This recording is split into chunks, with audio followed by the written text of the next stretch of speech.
I think it was Yogi Berra who said, I'm paraphrasing, that predicting is a risky business, especially if it's about the future. So to deal both with Armageddon and prophecies of the return is a difficult and serious subject. And when I started writing my books, which began for almost 40 years ago, the first book was titled The 12th Planet. I knew then, almost 40 years ago, that whatever volume the final one in that series called the Earth Chronicles will be, it will have to deal with the end of days, which is the name given by the Bible, in the Bible, to prophecies of the last days, the end time, and any other way that the term in Hebrew, which is Acharit Hayamim, is rendered.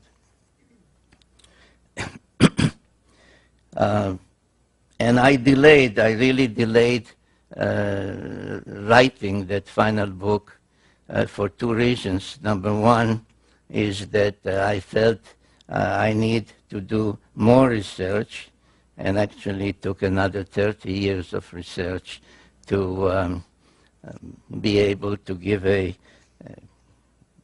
plausible answer, one which I believe is the correct answer, but at least it should be sufficiently documented to be plausible. And the other reason is that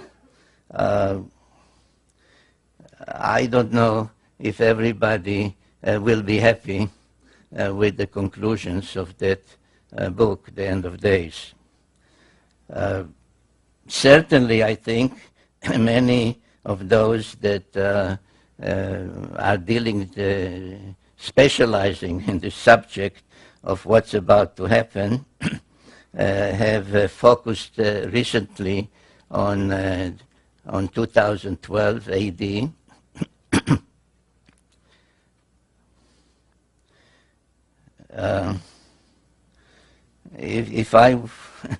If I wanted to be nasty, which maybe I should be, is I can tell you right off that the only thing certain about 2012 that there'll be another presidential election then, and that no matter who you vote for this time, you will say, let's get rid of the BAM.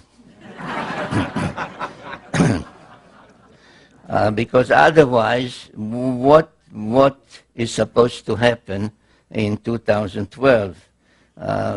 It is mostly linked with the so-called Mayan calendar, or Mayan prophecies, and I'll talk about it in greater detail as we go along. But as I understand what others are saying, is that it is a time that something, the present, the past will come to an end, and something will happen. And when you are pressing those others who specialize in 2012, and you ask them what will happen, they say, well, there's a planet. There's a planet that makes some great orbit and periodically comes to our vicinity, and at that time it causes all kinds of havoc. And in connection or in response to such kinds of prophecies, my answer is that to remind the audience that the same claims were made in regard, I don't know why, but in regard to 2003, and that's when the planet, the unknown planet, Planet X, will arrive, and do all kinds of unpleasant things to us, or maybe good things. And if you will recall, the same kind of prophecies were connected with the millennium, the year 2000. And one way or another, they are always coming back to Planet X. And if you say, what is Planet X? Oh, that is the planet about which this guy Sitchin has been writing. So what is this Planet X, and when really is it supposed to come back to our vicinity, and what is supposed to happen when it does? I started to write about it, as many of you may know, in my first book, The 12th Planet. It took me more than 30 years to research that material for that book. It was published the first time in 1976. The English, not hardcover, it's softcover, but the paperback edition, which is still selling everywhere, had about 50 printings by now, which is a record for the publishers. The book has been translated into some 24 languages, and I can share with you a personal irritation, and that is that one recent night I was awakened from a sleep which is not easy for me lately to fall asleep, and the phone, which is also a fax machine, rang around 12:30 a.m. And when I checked who is trying to reach me at this time, a fax from Hanoi that the publisher in Vietnam wants to translate into Vietnamese the 12th Planet. And though it's been translated by now to almost any language you can think of, I was thinking to myself, somebody in Vietnam, in Hanoi, after all that that place means to us, this is really something. Now what I did in the 12th Planet, and maybe that is the reason for its success and for its still being so powerfully around, is that I brought to life a civilization that was hardly known before, and that is the Sumerian civilization. I find it, though now more and more I find in articles, in other books, etc., reference to the Sumerian civilization, to the Sumerians, I find that it's still easier for even those who deal with that, like museums, to say Babylonian. For example, there is now in Europe an exhibit from ancient Mesopotamia where 3 museums, the one in London, in Paris, and in Berlin, have combined to put together some of their objects and show them in each one of the 3 places. And they refer to it as the Babylonian exhibit. So almost 40 years ago, when I or anybody else would say to somebody, well, you know, the Sumerian civilization, you would get some kind of a blank look, the Sumerian, what are you talking about? So I brought to life the Sumerian civilization, which was really a most amazing civilization. It blossomed out in what is now southern Iraq,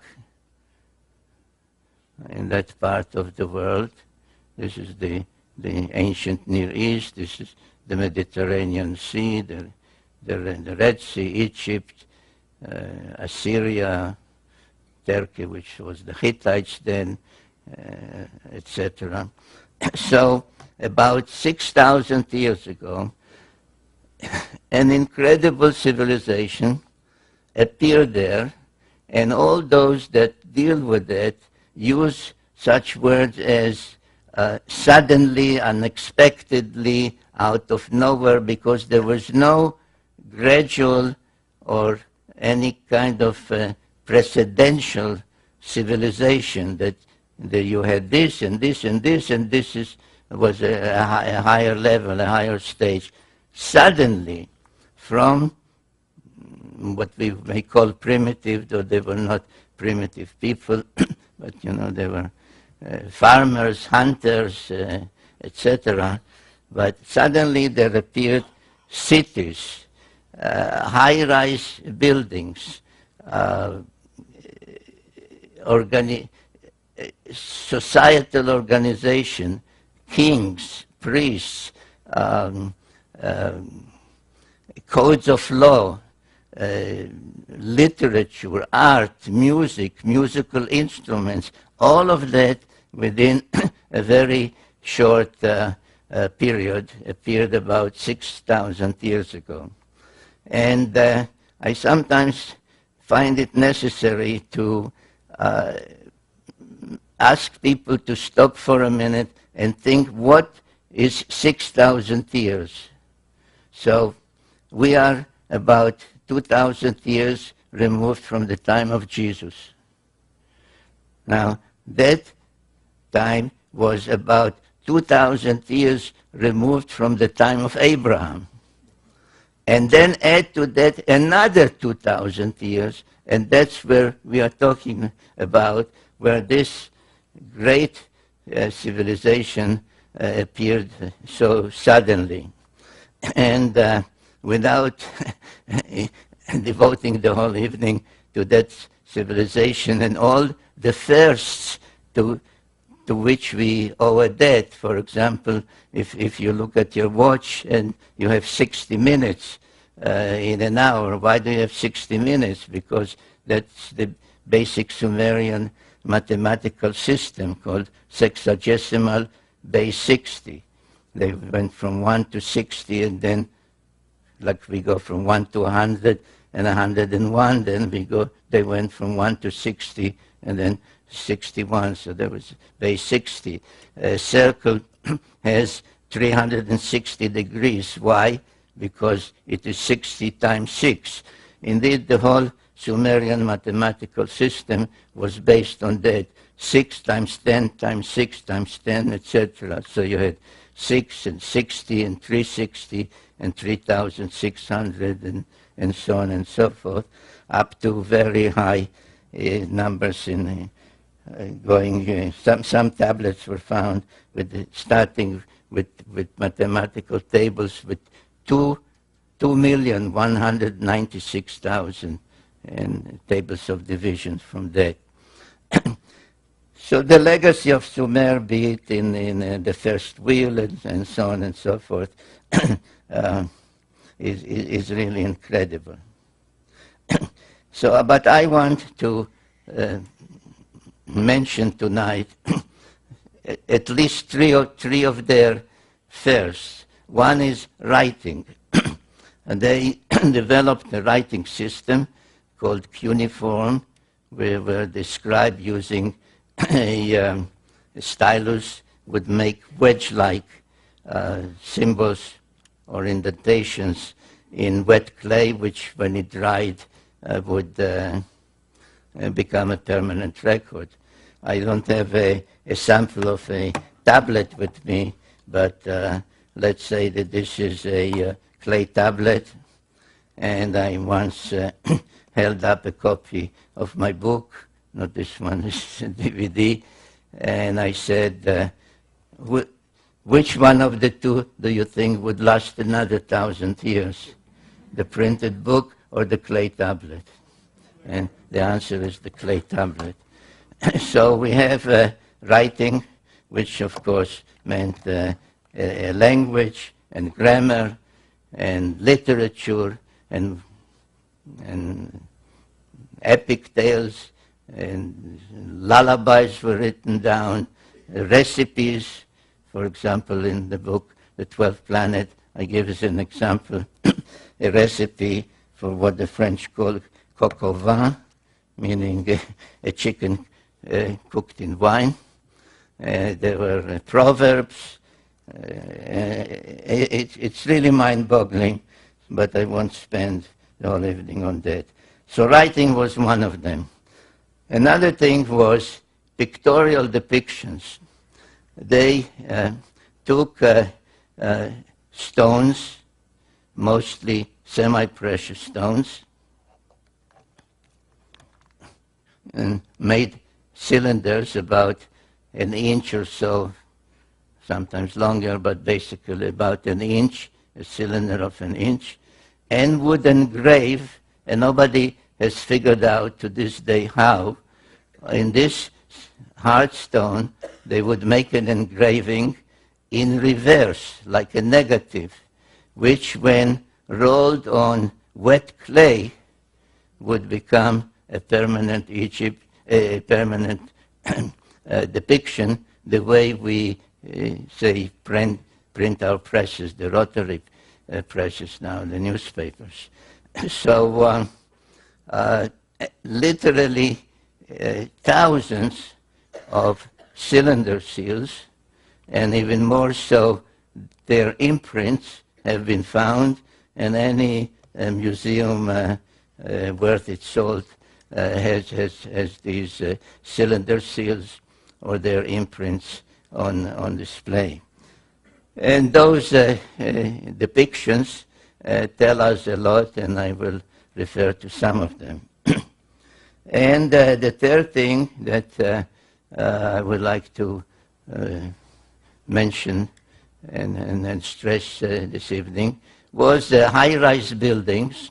They were the first to use bricks and to build high-rise buildings, like stage pyramids that would rise 100, 120, 160 or more feet high. Some think that these were the towers of Babel, mentioned in the Bible.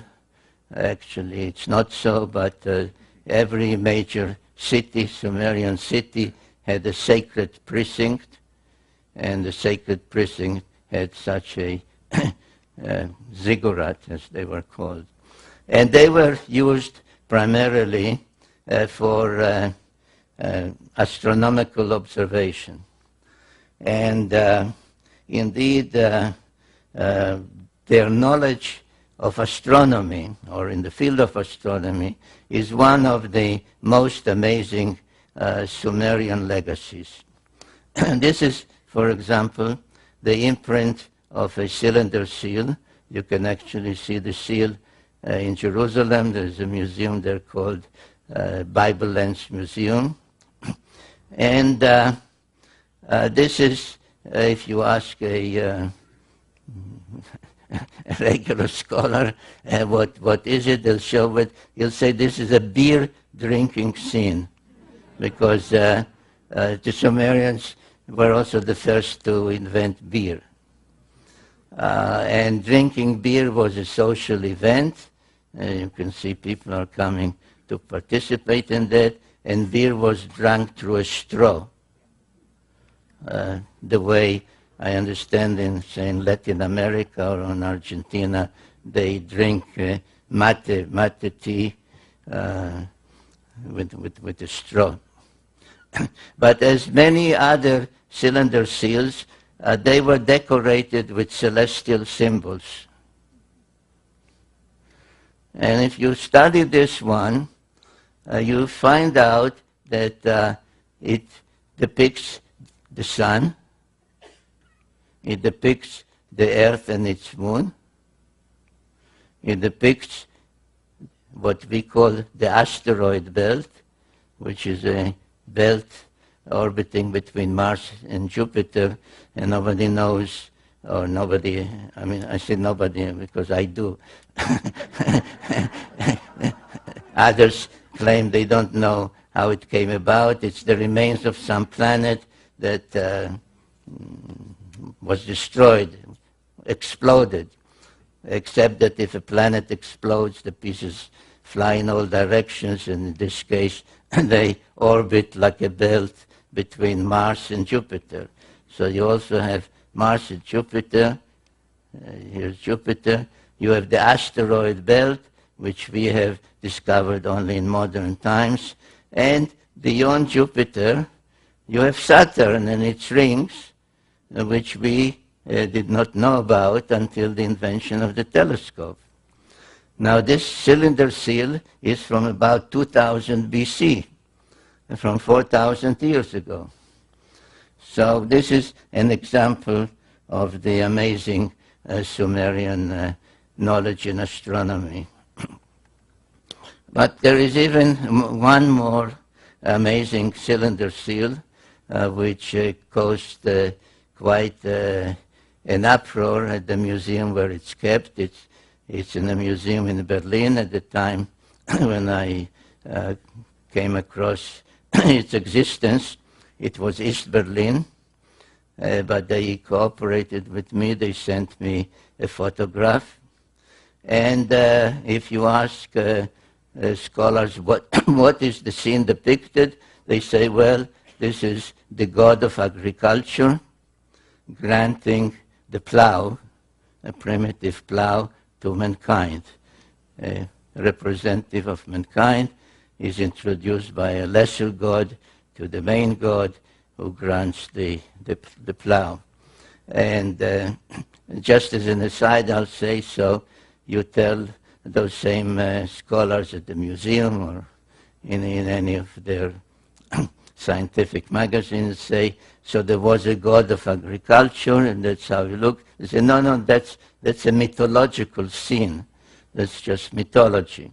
But whatever it is, there is an interesting celestial depiction on this one, and this is what it shows. It shows a star surrounded by planets. Now, this arrow is my addition to enable comparison with our knowledge of the solar system.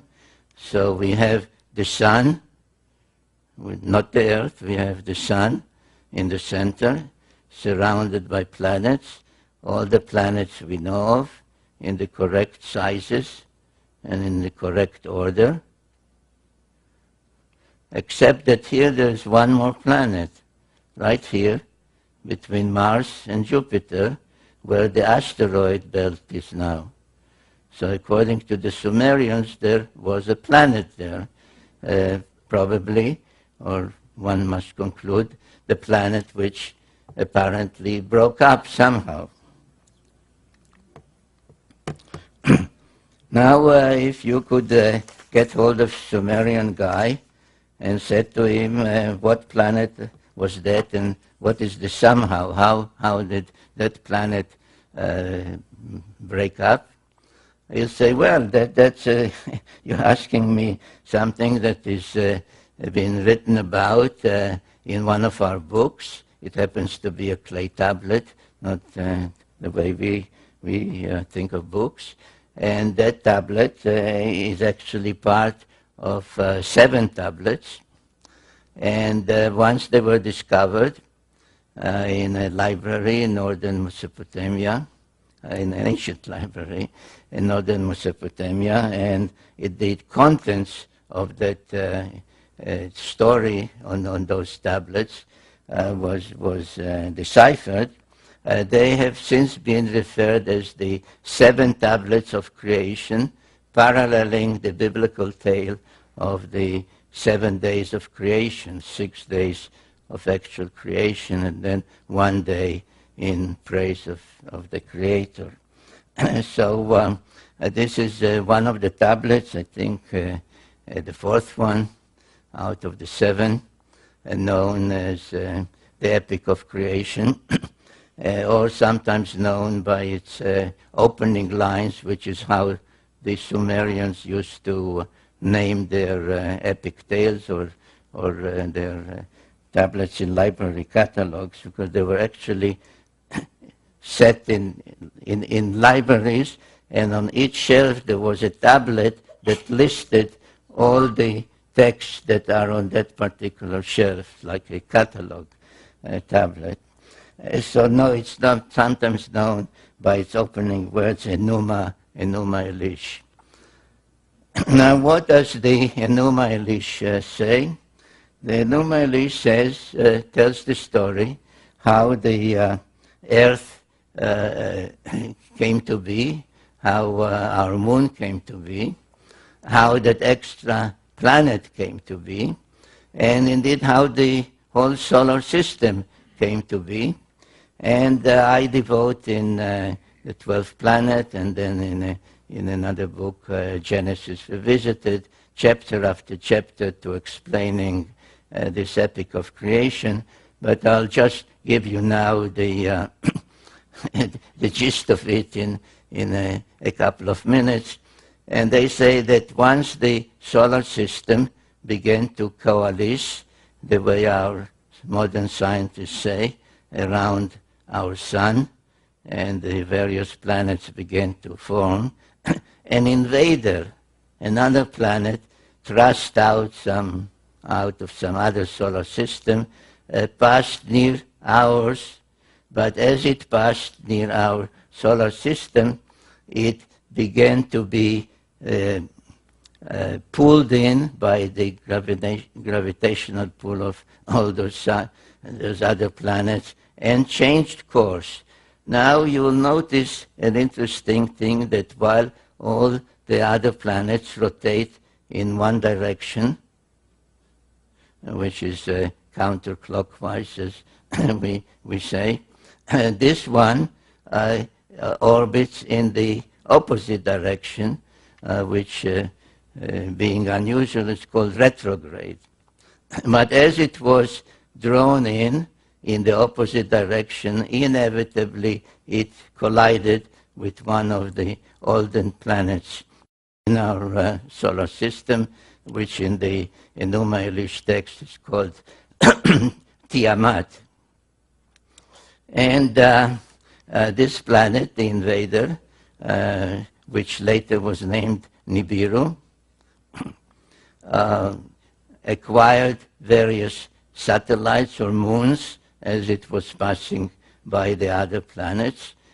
Tiamat, which is treated as a female celestial entity, had 11 satellites, one of them quite large, unusually large, called in the tale Kingo.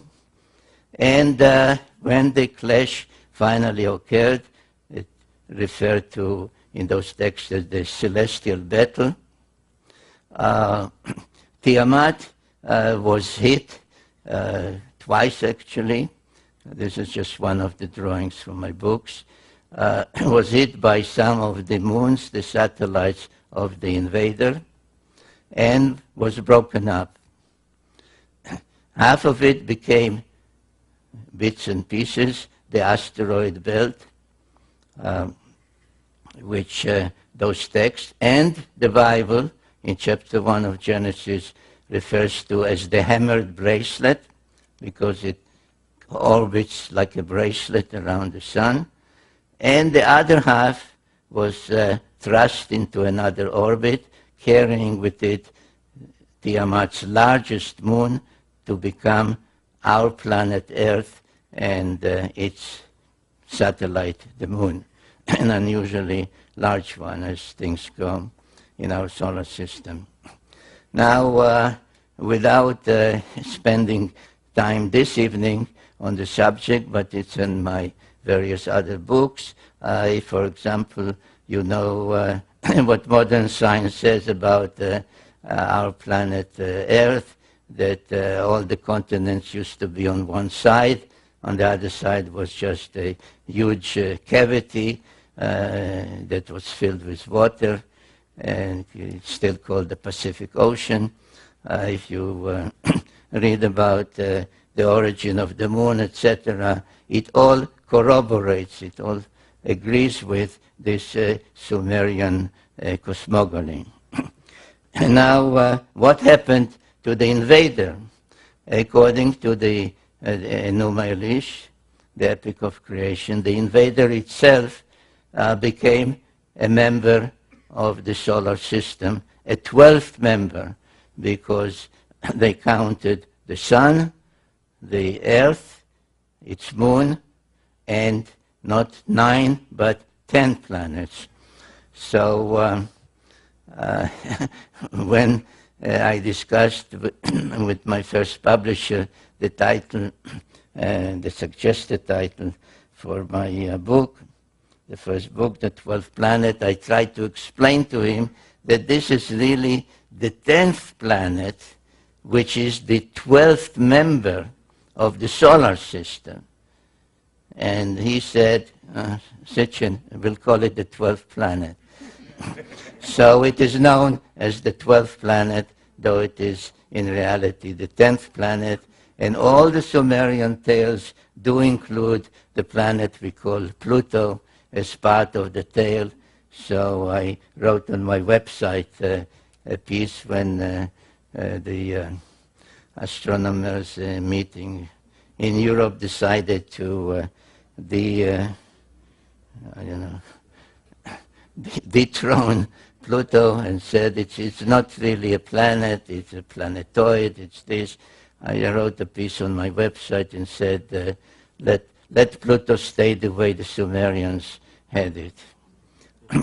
So this is the planet that remains in orbit and has been renamed Nibiru.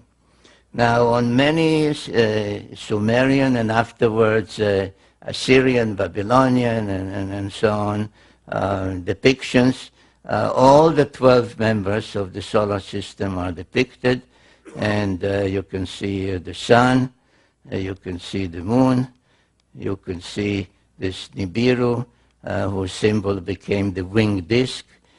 You can see all the others with their symbol, and you can see the 7 dots, which is the symbol for Earth.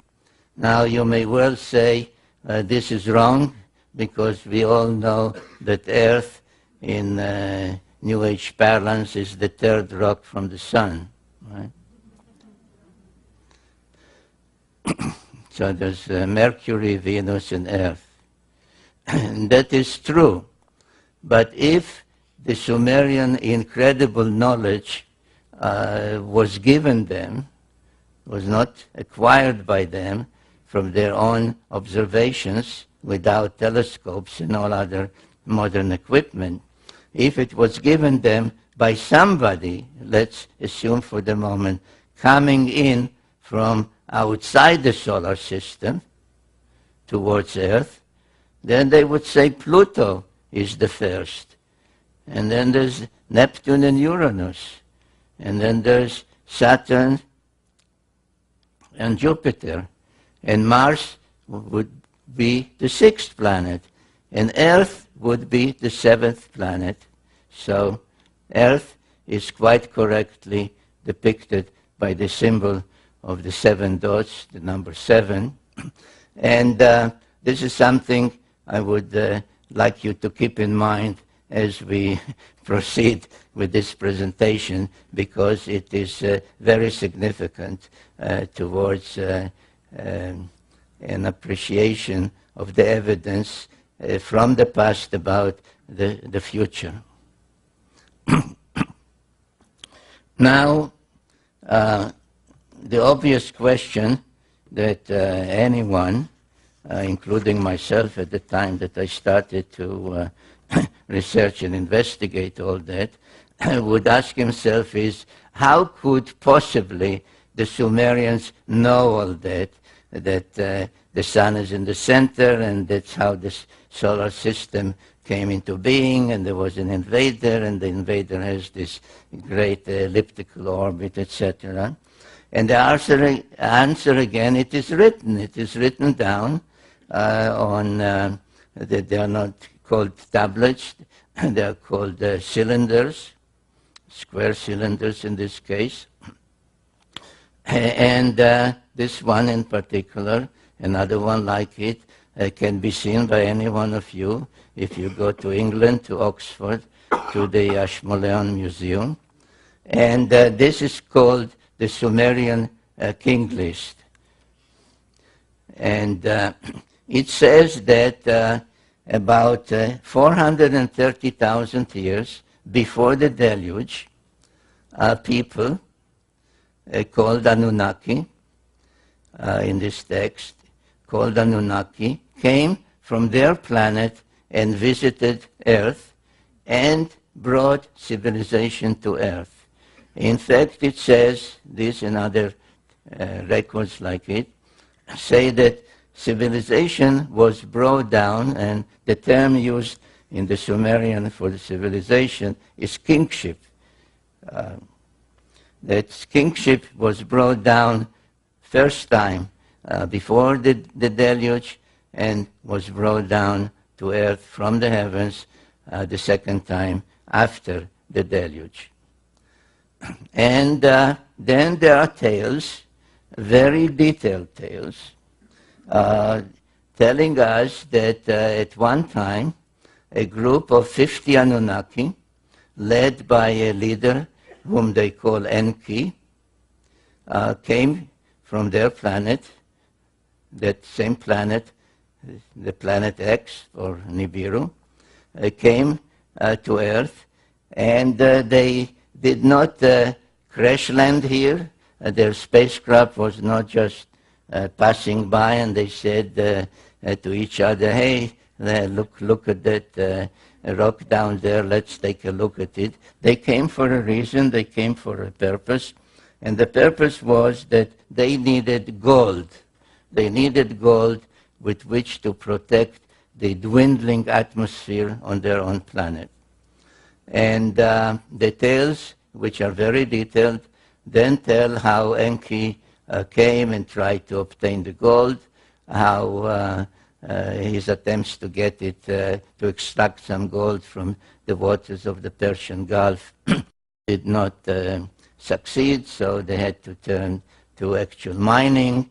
And then another leader was sent called Enlil, and etc., etc. So what happened? And there are many statues of Anunnaki, male, female, but this one of Enki is the only one where his fist, if you can discern it, is made of gold, which I believe indicates the purpose for which he came.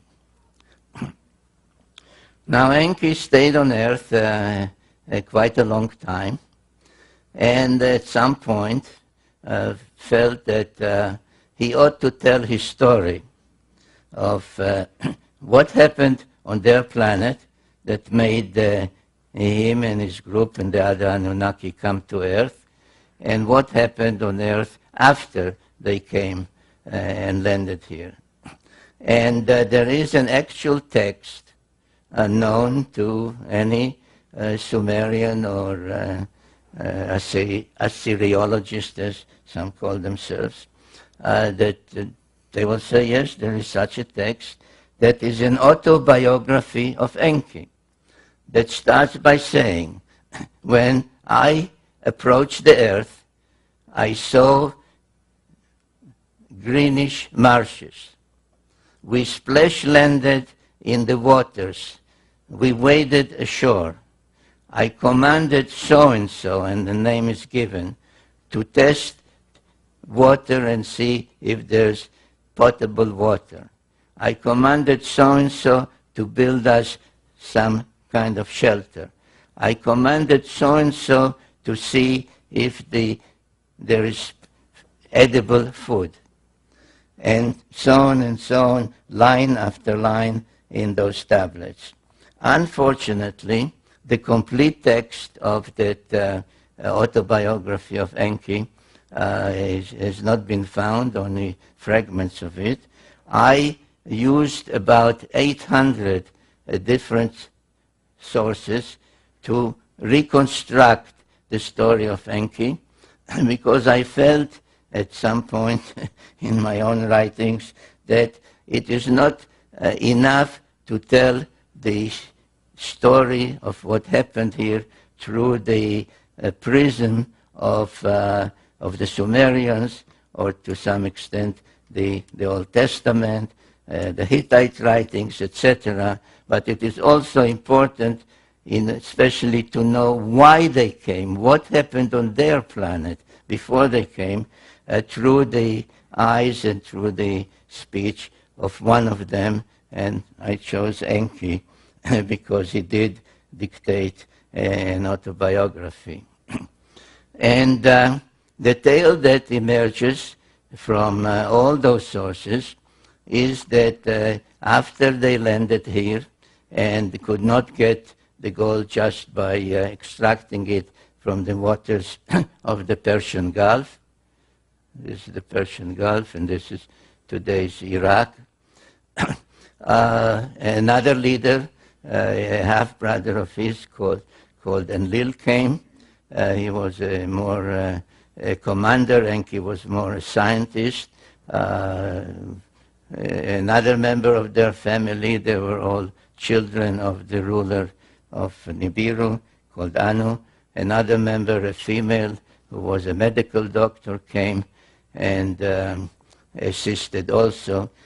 And they set up a settlement, or actually 7 settlements on earth, at a place that they called in Sumerian Edin, from which the word Eden, the Garden of Eden, comes. And they chose a central point called Nippur. They nicknamed the navel of the earth, because all the other settlements that they established, each one with a certain purpose, including this one as the spaceport, and this laid out as a landing corridor. All of them were equidistant from Nippur. So Nippur was the central city, the site where Enlil had his headquarters, and some of the texts even describe what was at his headquarters. And there was a particular place there called the Annunaki, with all kinds of humming equipment that controlled the space flights and gave information about orbits, etc. And Annunaki literally means the bond heaven-earth, the thing that links heaven, their own planet in this great orbit, and their settlements on earth. So this is what they established. And as I said, at some point the idea of extracting gold from the waters didn't work. They had to go and do it the hard way. So they kept coming in groups of 50 until there were some 600 of them on Earth. And they used Mars as a way station, on which 300 of them were stationed. The numbers are given in those texts. But most of those on Earth, those Annunaki, were assigned to mining gold in East Africa. And there are several texts, and in particular one known as the Atrahasis epic, that describe a time or an event where those working in the mines mutinied. And they said, no more. This is not the kind of work that we can do. We are astronauts. We are supposed to man spacecraft, not to work deep in the earth. And there was a mutiny, and there was great consternation among the leadership what to do. And then the same Enki, who was a scientist, said, we don't have to abandon our efforts to obtain the gold on which our own survival on our planet depends, because we have to protect our dwindling atmosphere with a shield of gold particles. Because there exists on Earth, already exists on Earth, a being which is in many ways similar to us. And all we have to do, and those are quotes from his words in his autobiography, all we have to do is put our mark on it, our genetic mark, and thereby raise that being more to our level so that it could follow our commands, understand our language, and do the work for us. And there are quite a number of texts called creation texts that describe how Enki, with the help of their half-sister, who was the chief medical officer, through trial and error, kept trying to combine their genes with the genes of the being that they found on Earth, which we may call Homo erectus, if we wish, and finally succeeded in bringing about what was called in those texts the perfect model. And it so happens that there is a cylinder seal, about 4,000 years old, showing this goddess, her name was Ninmah, raising the newborn model men, Lulu Amelu, as they called it. And she shouted, and these are words in those texts, "My hands have made it." And that is, ladies and gentlemen, how we came about. This is the long story, which I gave you as briefly as I could, of what the Bible says in chapters 2 and others of Genesis, that a group called the Elohim, which is a plural term, literally meaning the lofty ones, translated God, said to each other, "Let us," in the plural, "let us fashion the Adam." Adam comes from Adamah, which is earth, so Adam, literally earthling. Let us fashion the earthling in our image and after our likeness. And this is essentially, in one biblical verse, what the Sumerian tales tell in quite a number of creation texts. And then after they achieved that and everything seemed to be in order, the deluge came and destroyed everything.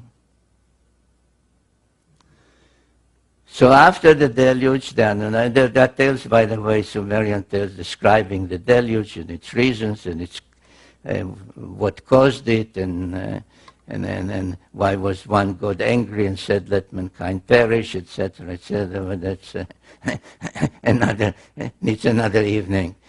So after the deluge, when the water subsided, they had to restruct and recreate and restart everything from the beginning, and they could not do it anymore in the Edin, today's Mesopotamia or Iraq, because it was all covered with millions, or now one should say billions, of tons of mud, and nothing could be done there until the earth would take generations and generations to dry.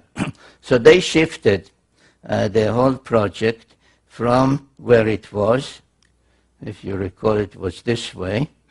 Everything was anchored on Mount Ararat, the twin peaks of Ararat, which stand out as a marker, and laid out exactly the same idea of a landing corridor this way. Now they used as one of the facilities to serve their purposes a great platform that they had built here and that survived the deluge, right here. And again, using this notion of equidistance from there to the spaceport, which was here and here, to create the whole landing pattern, they chose a new mission control center, a new place for the Annunaki, right here. And this place is known today as Jerusalem. So Jerusalem, and I sometimes, either at seminars or when I took groups with me to tour these places, I would say to them, why is Jerusalem sacred? I say, well, it is sacred to Muslims because the tale is that Muhammad was taken from Mecca or Medina one night on a winged horse and brought to Jerusalem, and there he was taken aloft and visited heaven for one night. So that's. But why was Muhammad taken to Jerusalem? Why wasn't he lifted just from Mecca or Medina? Well, because that place was already known as a sacred place, because the Christians believed that that's where Jesus preached and was crucified, etc. So I said, so why was Jesus crucified in Jerusalem? He was born in Bethlehem. He came from Nazareth. Why Jerusalem? Well, because that's where the temple was. The Jewish temple, the Temple of Solomon. So why was the Temple of Solomon there? Well, people don't know. So I tell them, well, it was there because the same Annunaki who had this pattern and had Nippur as the navel of the earth and mission control center before the deluge, set up this layout and made Jerusalem mission control center after the deluge. And equidistant from it is the spaceport and Twin Peaks, emulating the Twin Peaks of Ararat. Twin Peaks are here in the Sinai Peninsula, and Twin Peaks, artificial ones, because there were no mountains there. So they built two mountains known as the Giza Pyramids. Now, things did not go so well after the reconstruction and the setting up of the alternate mission control center. The Annunaki, who, according to the tales by Enki and others, were engaged in almost constant wars on their planet, had at the time a leader called Anu, but he was actually a usurper. He usurped the throne. And under the Sumerian sexagesimal system of 6 times 10, 60, etc., he ranked as the top rank 60. And his successor was a son called Enlil, who was given the rank 50. But Enlil was not the firstborn son. It was Ea, or Enki, as previously known as Ea, Enki, who was really the rightful successor, but he was demoted to rank 40, and so on. So there was a pantheon of 12, matching the 12 members of the solar system, and matching other 12, without belaboring it, 12 months of the year, 12 tribes of Israel, 12 disciples of Jesus, and so on. So 12 was a celestial number. So the relationships were such that the conflict was almost inevitable, especially since it had a lot to do of who was mothered by whom, who was the father, who was the mother, if this one was also the son of Anu and Antu, then he was this rank, but if this one was only the son of this one, but not this queen, he had another rank. So the relationship was quite confused and convoluted and leading to conflict, which soon appeared on earth. And one of the events that took place, relatively too many years after the establishment of that great pattern of landing pattern in Jerusalem and the Space Force, etc., and the two artificial mountains in Egypt, was that wars broke out. And the first war that I named in my book, The Wars of Gods and Men, the Pyramid Wars, because there was a series of them, had to do with these facilities, because in the Great Pyramid, one of the two especially, which is the only one that has an ascending passage and chambers, all the others have just a descending passage, they were a prize that one side tried to deprive from the other, and the first series of pyramid wars took place there. In that particular war, the two main protagonists were the main son of Enlil, called Ninurta, and the main son of Enki, called Marduk. And in that war, it was Ninurta who was the victor, and his victory was commemorated in some cylinder seals and other depictions. This was his symbol, the eagle, and this was his victory's depiction, how he won the war over the two pyramids, and another depiction where you see actually all three pyramids. And this, by the way, is another of the proofs, of which I have many, and I deal with it extensively, of who built the pyramids and when they were built, and that you see that already in Sumerian times, which preceded the pharaonic times by thousands of years, the existence of the pyramids was already known. Around 2900 BC, a Sumerian king called Gilgamesh went in search of immortality.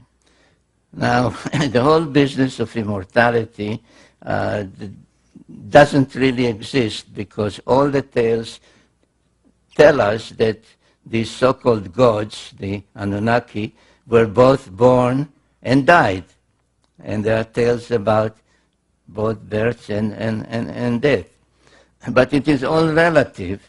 That's why the Greeks called the gods, they borrowed the Sumerian pantheon, they called them the immortals. But it was only a difference in what a year is. If the Anunnaki come from a planet whose orbit is about 3,600 of our years, to them it is 1 year. If you would ask an Anunnaki, how old are you? He'll say, whatever, I'm 20 years old, which means my planet, Nibiru, made 20 rounds around the sun. If you ask somebody here, so we won't ask people for their ages, of course, but you ask, how old are you? And he'll answer, it means my planet, where I grew up, to which I genetically belong, made X number of orbits around the sun. That's a year. So, but anyway, Gilgamesh was the son of a goddess. And he came to his mother, and he actually was not only a demigod, but he was two-thirds divine, because his mother, not his father, his mother was a god, a goddess. And he said, if I'm two-thirds divine, two-thirds Annunaki genetically, why should I die like a mortal? And she said to him, you're right, but in order to attain our longevity, you have to go and be on our planet. So he went in search of immortality, and the Epic of Gilgamesh is a well-known literary work from antiquity, translated in antiquity already in many of those ancient languages. Now, where did Gilgamesh go in search of immortality? He had to go to places from which he would be taken aloft to the planet of the gods. So if you remember this design, this is what I showed you. This is Jerusalem, which is only mission control center. He had, and this one, where is it? This one was destroyed in the pyramid wars. So he had two places to go. One was the great platform in the mountains here, and one was the spaceport itself. And so around 2900 BC, almost 5,000 years ago, he went in search of a place to be taken aloft and join the gods on their planet. Now the first one that I showed you, this one, is in the mountains of Lebanon. The great cedar forest there is depicted and described in detail in the epic tale of Gilgamesh. And the text says that he witnessed on the night before he entered or tried to enter the place, he saw a rocket launched. And lo and behold, archaeologists have discovered a Phoenician coin from a place not far from there that shows the great platform and a rocket ship on a podium. So it did exist. Now that place still exists and can be visited. I went there at some risk. I would not advise you to go at this time because it's the headquarters of the Hezbollah in Lebanon. But the place is called Baalbek, and there is there a vast stone platform of about 500,000 square feet. And here at this northwestern corner, there are ruins of temples built over temples. The latest one are Muslim and Byzantine and Roman, but they're built on or over a platform that pre-existed. And these are some of the most ancient ruins that you see there, of levels that keep rising from down there, rising and rising and rising and rising and rising. And these stone blocks weigh between 600 to 900 tons each. And the immensity of the place is mind-boggling. Even more mind-boggling is one of the courses in the western wall of that enclave, on the western wall, on top of these huge boulders. And the three of them, 1, 2, and the third one, known as the Trilithon. This is the drawing, the image. This is a line drawing of a person, so you can see the scale. So there are three of these huge stone blocks lying in one of the courses, one of the levels, next to each other. And they weigh 1,100 tons each. Now, there is no piece of equipment, even today, that can lift 1,100 tons, or even 1,000 tons, or even 600 tons. There's no such piece of equipment. Yet, and this is a photograph, by the way, I think, can you see that little ant there? That's me. I'm standing there. And this is the first trilithon, and then there are two more. Now we know where they came from, because about 1.5 miles away, there is the quarry from which those stone blocks were cut and lifted and brought. And one of them is unfinished. So right here it's still part of the native rock, and this part has been already cut. And again, this is me there. So you can see the size. So somebody in antiquity, and according to all the evidence before the flood, cut those stones and lifted them over 1.5 miles and put them there, not drop them on the ground, but put them exactly where they should be, where they belong. And the question is, what was the purpose of this whole thing? As I said, Gilgamesh reported that he saw a rocket ship launch there, and the Phoenician coin also depicted.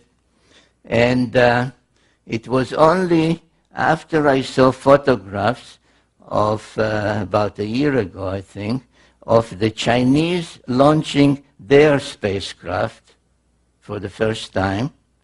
Now, we are used to launch towers made of metal and so on, but this is also built out of some kind of stone. So I have no doubt that what we see there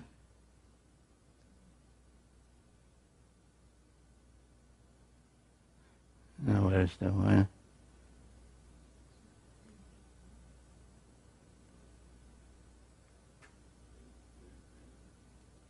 Right, because this is exactly the same thing as the Chinese have built, because this starts somewhere there and goes down and down and down and down to well below ground.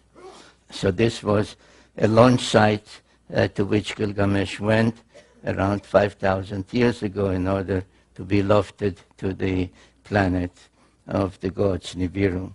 But he failed.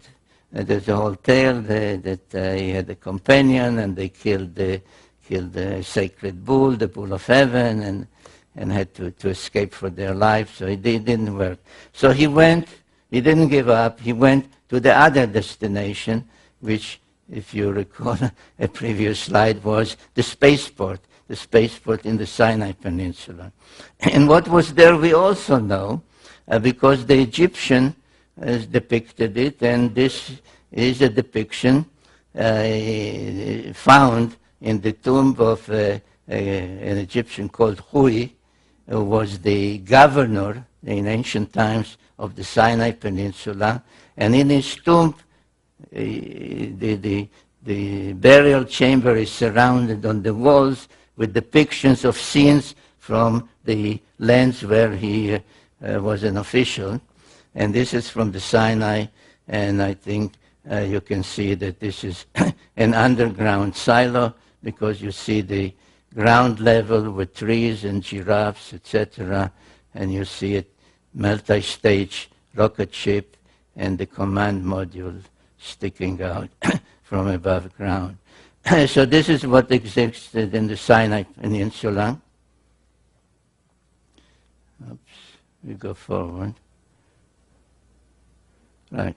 And again, like in the Sumerian tales, there are Egyptian texts. The collection is called the Book of the Dead, because the Egyptian pharaohs claimed that they have by being a pharaoh, they were divine, semi-divine, demigods, and had the right after they died, in an afterlife, to join the gods in an afterlife.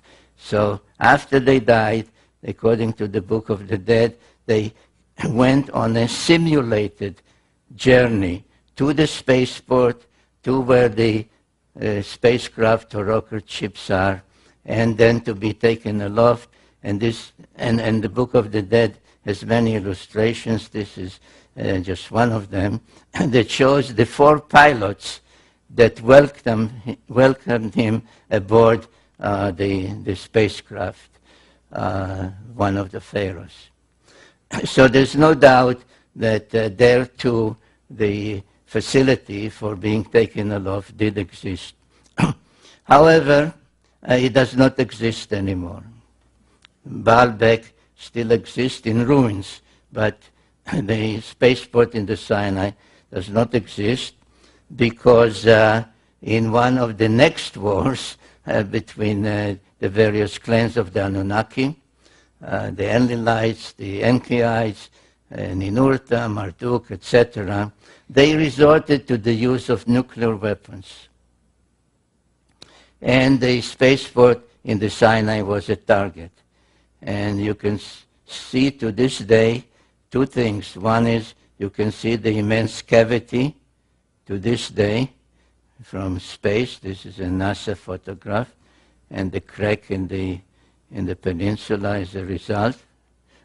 And if you go there, which I did by myself and with a group, if you go there, you find in that particular spot, you find in the middle of pure white limestone mountains. Everything is pure white.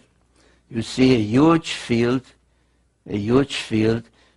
with broken, burnt, and totally blackened rocks. And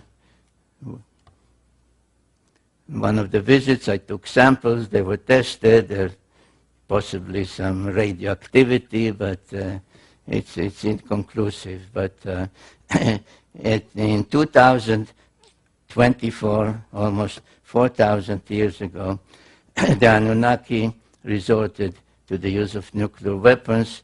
There is a long text called the Era Epic, ERRA Epic, that describes the reasons, who did it, how they did it, what the number of nuclear weapons that were used in 2024.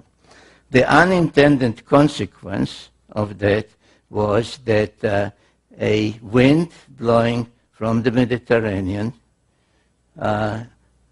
brought what they called in those texts, they're called lamentation texts, they called the evil wind that brought death to everything alive in Sumer.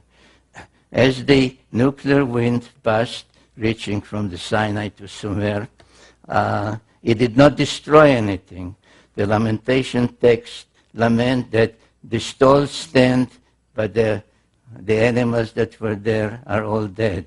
The houses stand, but everybody who lived in the houses lies dead in the streets, on the roofs, etc. And that was the end of the great Sumerian civilization about 2024 BC. And in that one, unlike in the previous wars, where Ninurta, the son of Enlil, was the victor, Marduk, the son of Enki, was the victor, and that was the beginning of the rise of Babylon. Instead of Sumer and Enlil and all the others, it was now the era and the time of Marduk and the Babylonians. Now we are starting to leave ancient history, and we are starting, or I'm starting, to take you by the hand and lead you not only to the present, but also to the future. And to understand where history is taking us, This map is the key to it, and please try to remember it. If you recall the layout of the landing corridor from Mount Ararat this way, and Jerusalem as Mission Control Center, the spaceport, the Giza pyramids, and the place in Lebanon called Baalbek today. These are the 4 space-related sites that if you keep them in mind, you understand what happened afterwards, what happened in recent times, and what the present conflict is all about.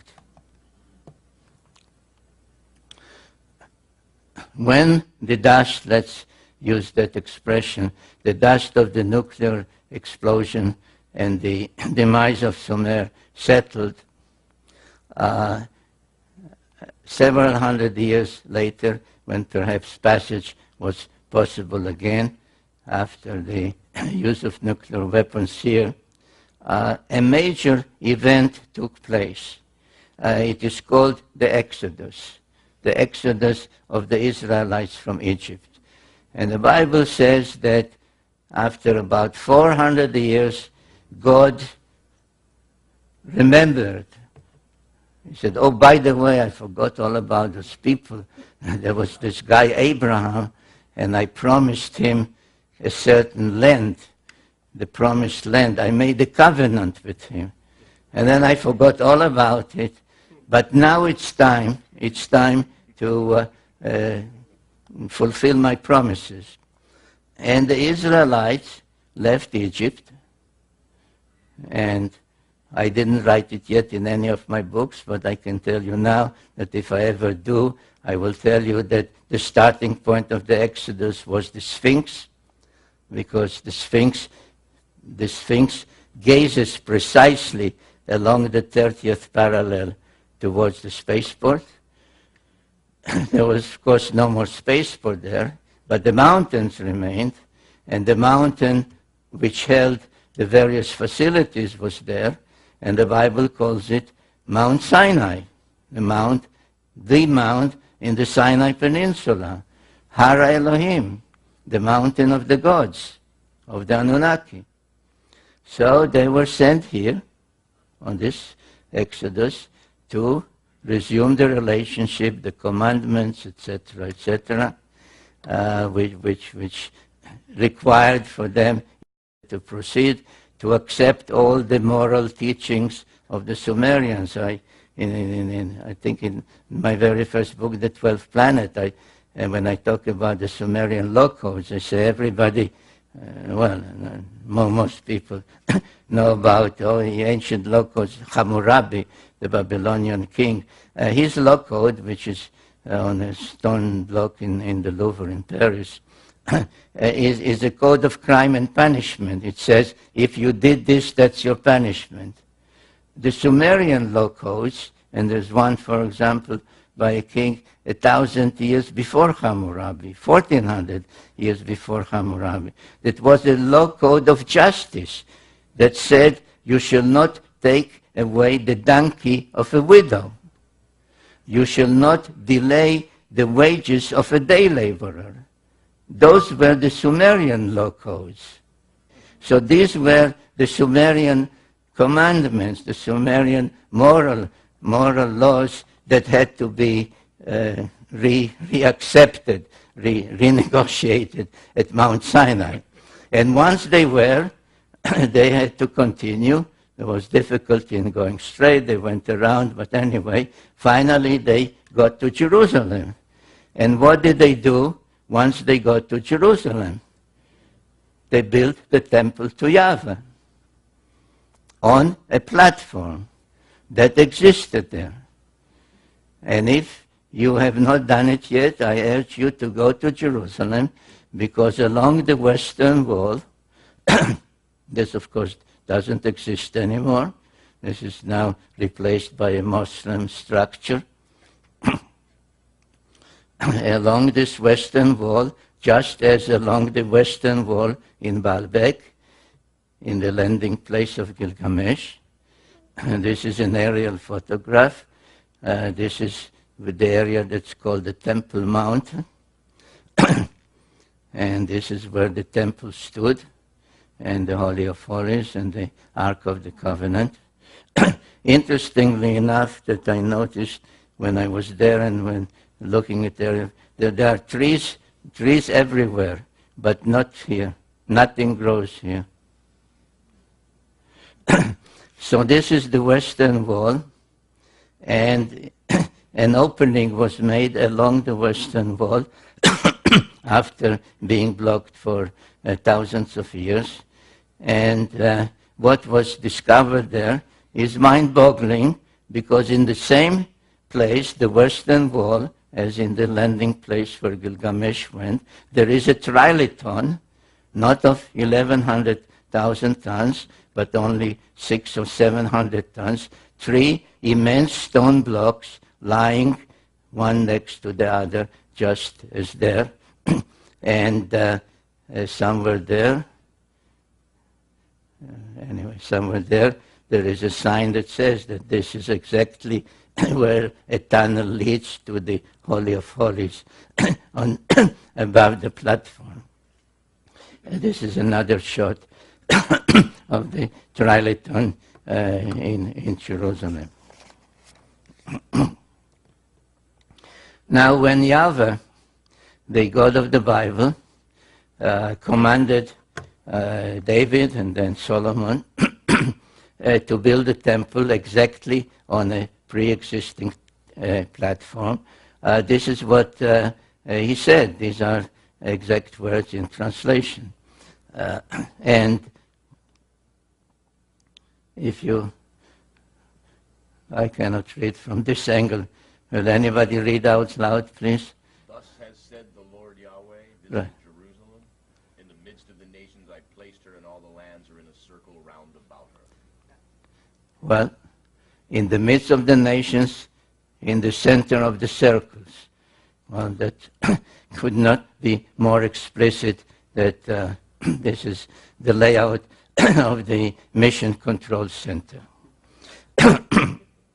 Now, at about the time that the Hebrews, the Israelites, were restoring the platform in Jerusalem, other things were happening in the adjoining countries, especially those countries that followed Marduk, the Babylonian one.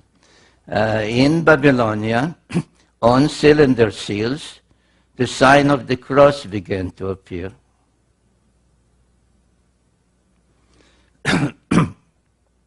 In Assyria, the kings began to wear the sign of the cross on their chest. The same happened in Egypt. Now, these are all from around 1000 BC, 900 BC, 800 BC, 700 BC.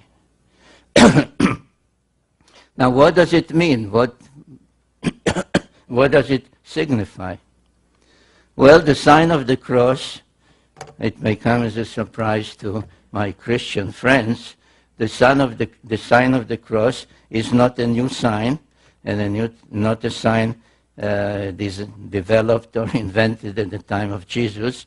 This is a very ancient Sumerian sign, and each time that the planet Nibiru, that usually was depicted as a winged disk, was on its way back to our vicinity, each time that the reappearance of Nibiru was expected, the depiction, the symbolism for Nibiru, for the planet, changed from the winged disk to the cross. So this one, for example, this is one of the most ancient ones. This is another one. This is when agriculture was granted to mankind, and so on. And if you look at the orbit of Nibiru, roughly 3,600 years, in my book, The End of Days, I explain why the orbit might have become a little shorter, only 3,450 years. But anyway, work with this 3600, which is a good round number, and part of the sexagesimal system, 6, 10, 63, 3,600. So from the time that Nibiru was in our vicinity, making the great round around the sun, which is called the perigee, the point closest to the sun, he goes out, slows down, reaches this point, the apogee, and then starts on its way back. So at some point, the planet is here, or here, or here, or here, or here, or here, and at some point, the anticipation of its return begins. And that, I suggest, is when the sign of the cross began to reappear. In one of my books, The Wars of Gods and Men, I deal with all the various wars that took place, not only the very early ones, but in particular the ones that started to become more frequent and more ferocious as the return of Nibiru became closer and closer. It seems as if it became much more important who would be in control, who would welcome them, whose particular aspect of religion would be more predominant, etc. And it was at that time, precisely around 750 BC, that the biblical prophecies also started. They started with the prophet Amos around 750 BC. Now, in general, no distinction is made by people writing on the subject, and most of whom really don't know Hebrew, so they rely on translations. The whole thing, biblical prophecy, is taken as as one lump subject.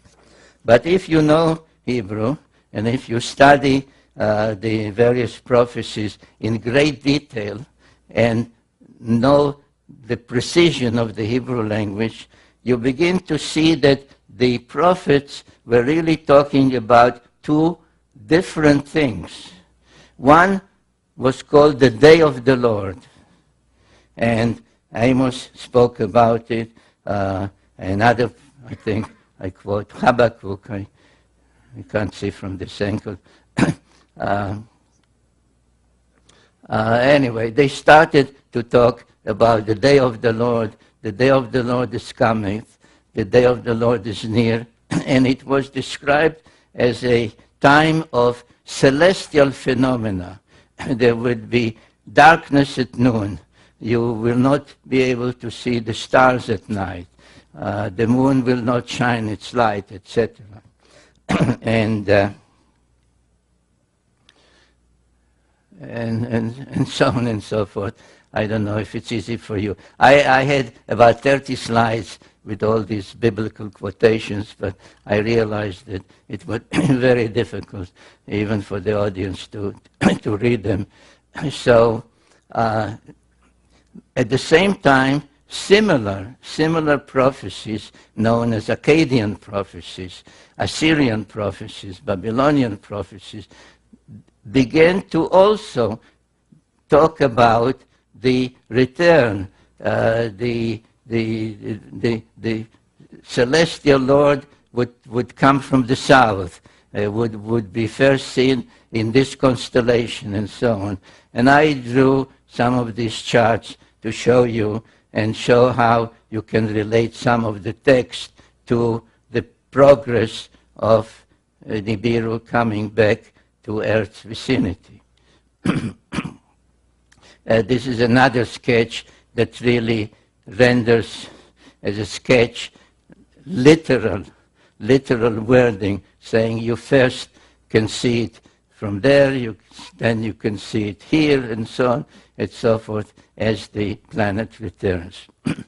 There were even discoveries of astronomical records.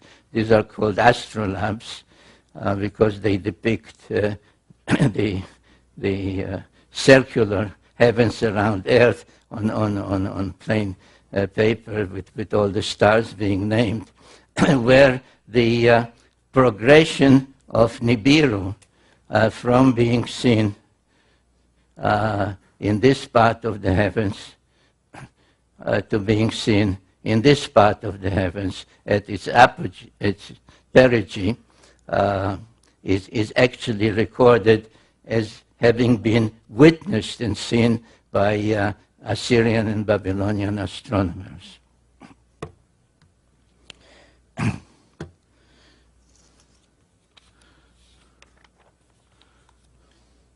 Well, this is one of the texts accompanying one of the astrolabes. And as becomes obvious as you study all these texts, that the main feature they are talking about is a day of darkness, darkness at noon, the sun will not be seen, etc., which we can say they are really talking about the solar eclipse. And the Assyrian records, I think that's what I showed in the previous slide, talk about a darkness at noon and an eclipse at an unexpected time, because all these eclipses could be predicted. They had enough knowledge to predict solar eclipses, lunar eclipses, etc. So in exactly 556 BC, and this is a sketch, a sky map prepared by NASA, not by me. In 556, an unusual and unexpected eclipse, darkness at noon, took place. And it is my conclusion in the book, The End of Days, that that is exactly when Nibiru last was near Earth and created that eclipse. So if you go back to the problem posed by 2012, and you say, well, 2012 is when Nibiru is expected to return and do this or do that, be a good omen or bring harmful things, will be the apocalypse, the end. It does not work, because the last time that Nibiru was near Earth was 556 BC, and if it has an orbit of about 3,600, 3,400, 3,500 years, it ain't coming back in 2012.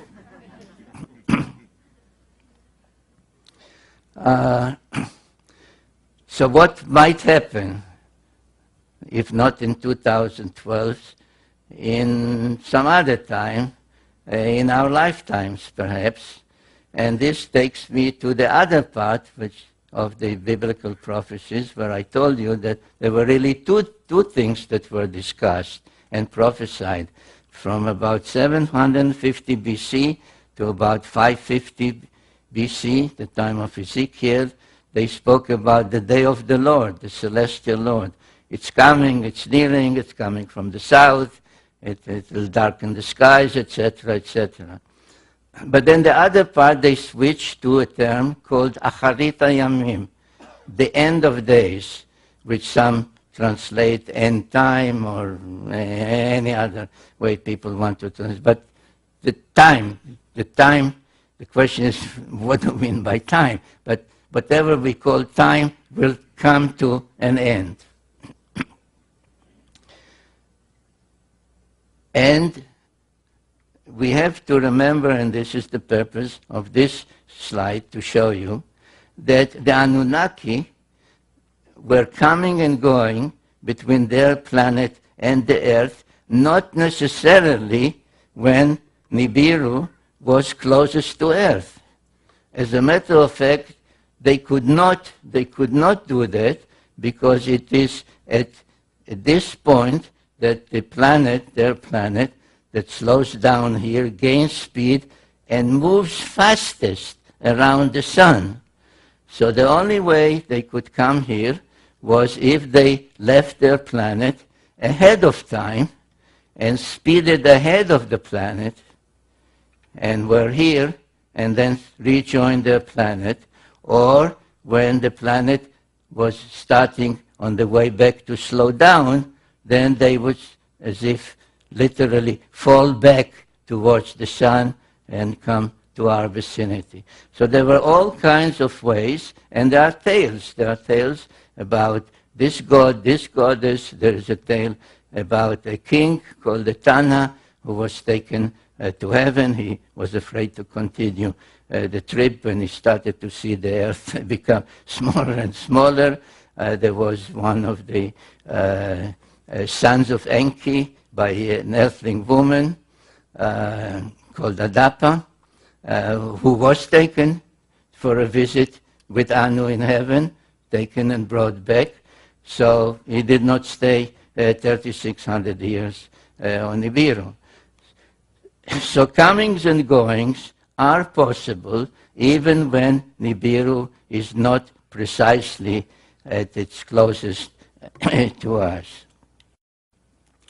And what did happen in 556 BC, when so many of the other nations expected the Anunnaki to show up again, is that instead of showing up, they left.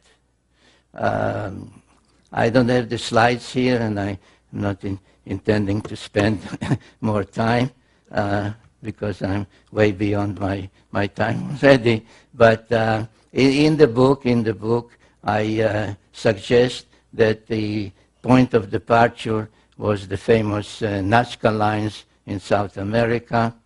But what is without doubt known, and this is perhaps part of the Mayan prophecies, is that the chief deity of Mesoamerica, whom the Aztecs called Quetzalcoatl, the Mayan called Kukulkan, which all meant the plumed or the winged serpent.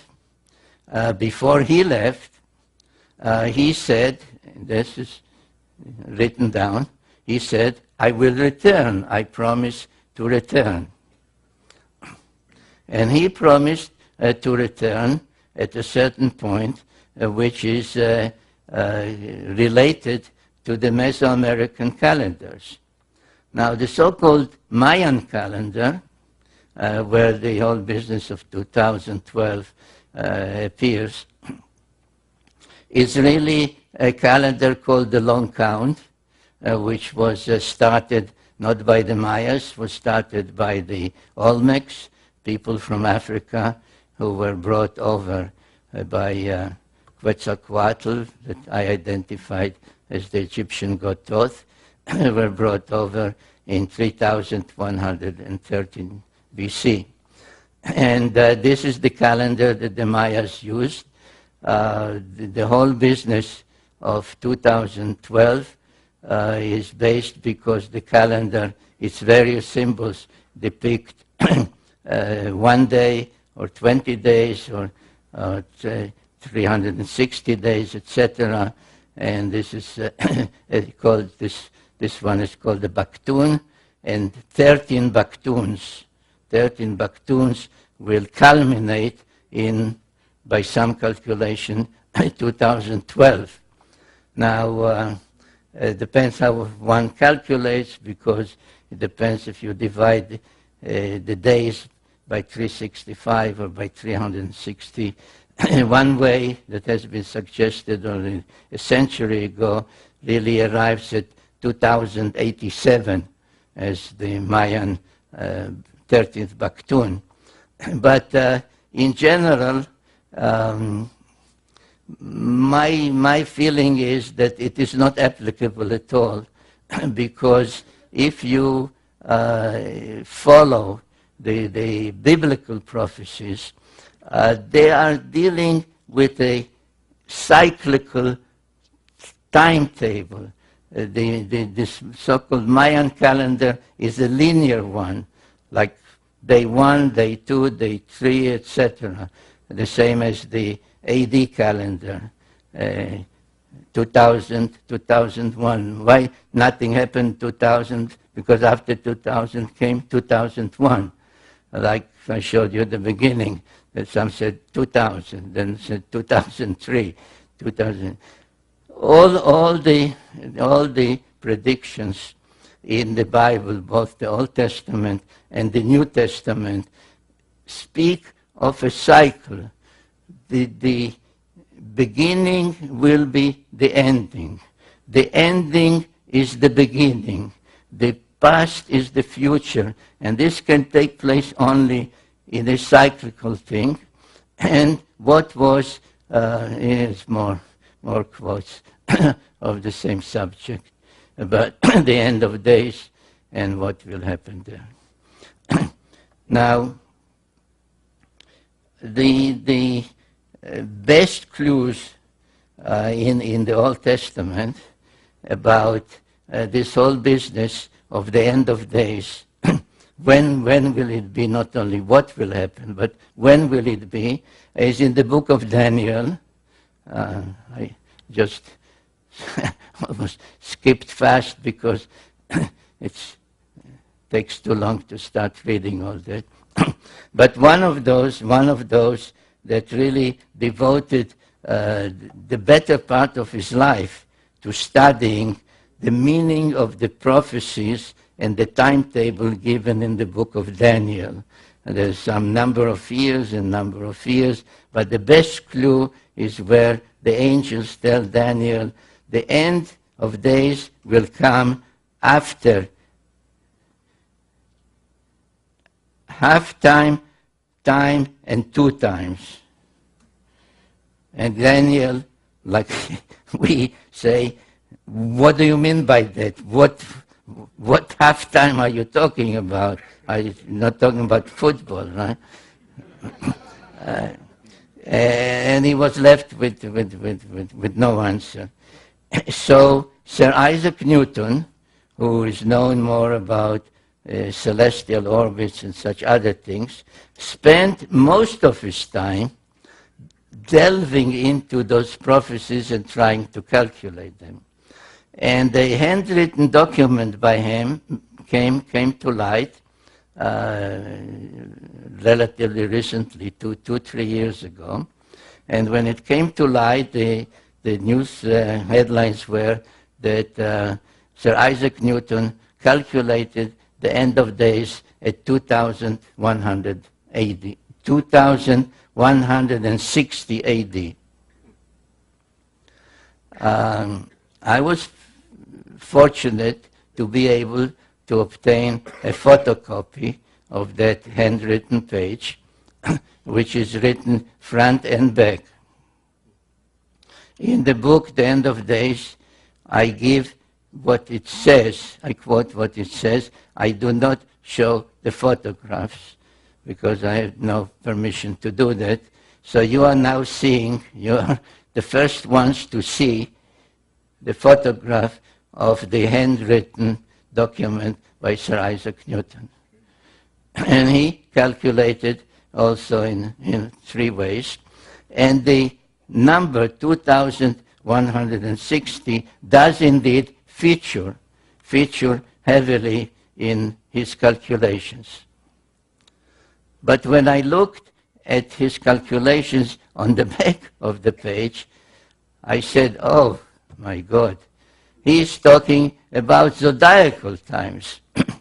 Because one of the things, again, a so-called Sumerian first, was the devising of the zodiac, of calculating how the earth on the first day of spring here, after a full year, does not precisely return to where it was, but is slightly retarded.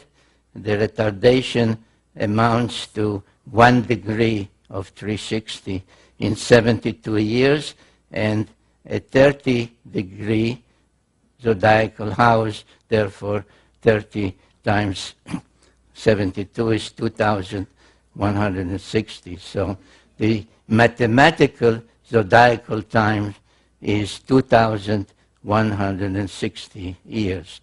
And there's no doubt, though, the beginning of the zodiac is attributed to the Greeks, that the Sumerians knew it. They named all the 12 zodiacal constellations in the correct order.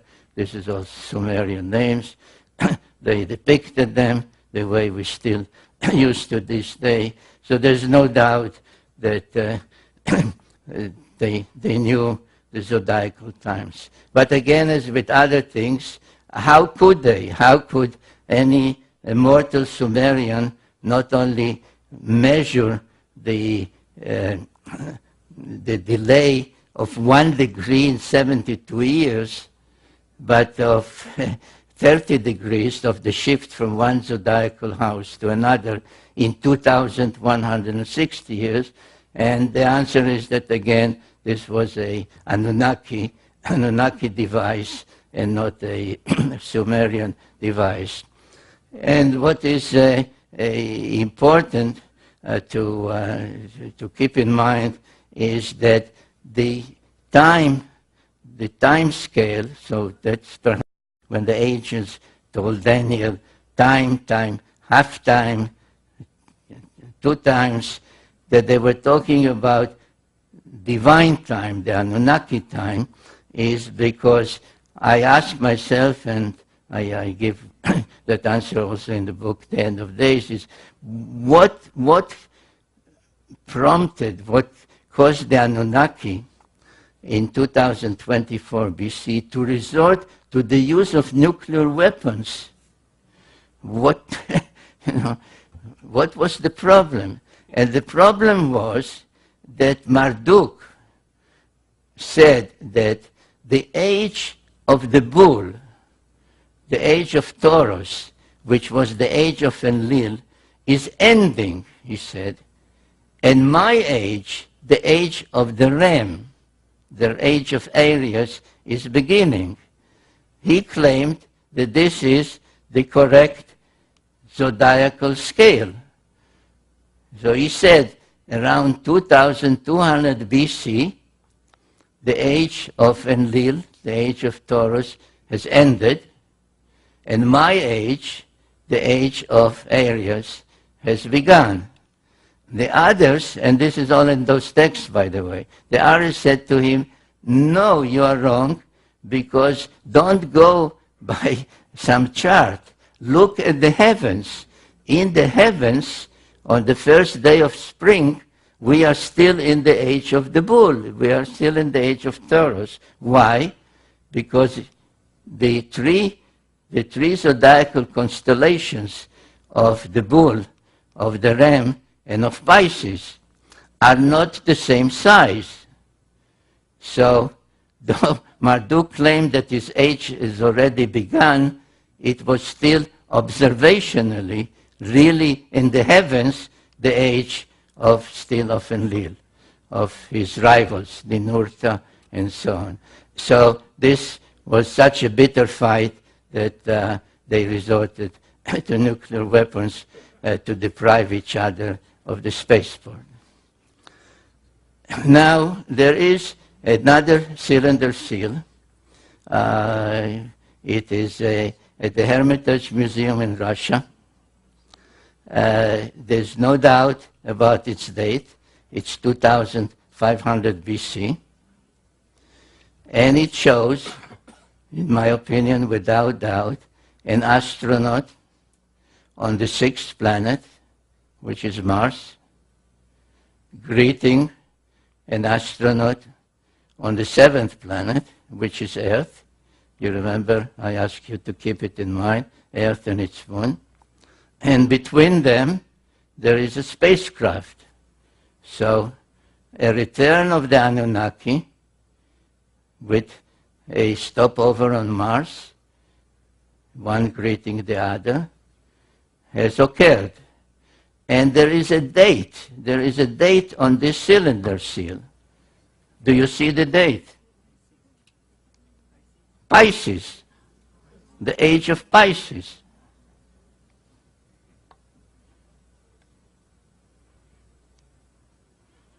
The age of Pisces.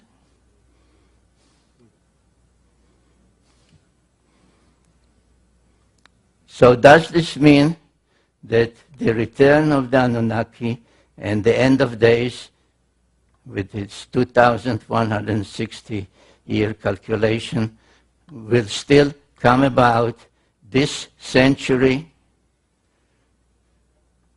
Maybe. Because there is a because, ladies and gentlemen.